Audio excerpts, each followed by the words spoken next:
எல்லாருக்கும் வணக்கம். நம்ம முகுந்தா ஃபார்மில் இயற்கை விவசாயம் பண்ணிட்டு இருந்தோம். 2026 10 வகையான பாரம்பரியம் நட்டு இருந்தோம். அதில் இலுப்பு பூசம்பா அறுவடை பண்ணிட்டு இருக்கோம். இதில் கேம்ன்ற மிஷின் இருக்கிறேன். கேம்ன்ற மிஷின் வந்து கலப்பு எதுவுமே வராது. அது உள்ளே இருக்கிறத பூரா தொடச்சி எடுத்துரும். ஸோ அதனால் இந்த மிஷினை வச்சு நான் இருக்கிறேன். இது ஒரு ஏக்கர் இலுப்பு சம்பா ஒரு போட்டி கூட வந்துதான் தெரியல எனக்கு. இன்னும் ஒரு போட்டி கூட கொட்டல.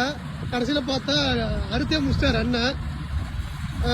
இந்த வாட்டி கொஞ்சம் நஷ்டம்தான், அது நம்ம எதுவும் சொல்கிறதுக்கு இல்லை. ஏன்னா இந்நேரம் ஒரு 10 மூட்டையாவது வந்திருக்கணும். இன்னும் பொட்டி நம்பலன்னு நினைக்கிறேன். விளைச்சல் கம்மி இலுப்பு சம்பா.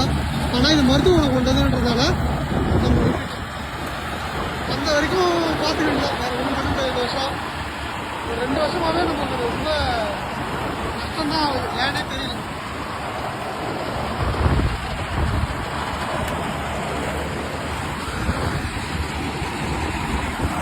எவ்வளோ வருதுன்னு பொட்டி கொட்டும் போது பார்க்கலாம். இதுதான் அந்த மிஷினு, கேம் மிஷினு. இது வந்து 13 மூட்டை பிடிக்குங்களா.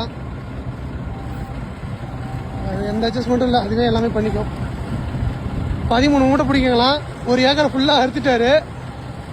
ஃபுல்லே ஆகலை, 13 மூட்டையே வரல அப்படின்னு இருக்காரு. எவ்வளோ வருதுன்றதை பார்க்கலாம். ரெடி ஆயிடுச்சு. வெளில வந்து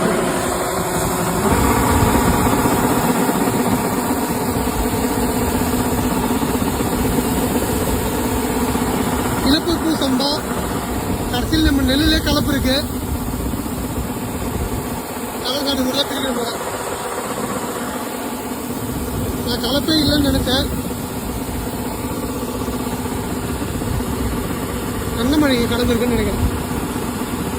அப்புறம் பில்லு வதை. சரி பார்த்துக்கலாம், விடுங்க. இருக்கிறத வச்சு சந்தோஷப்பட்டுக்கணும். முடிஞ்ச அளவுக்கு இந்த மருத்துவ குணம் கொண்ட அரிசியை நம்ம எல்லாரும் கொடுக்குவோம்.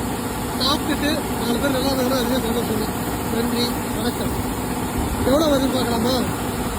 இதில் பாதி கொட்டி கொட்டினாலே 10 மூட்டை அர்த்தம்.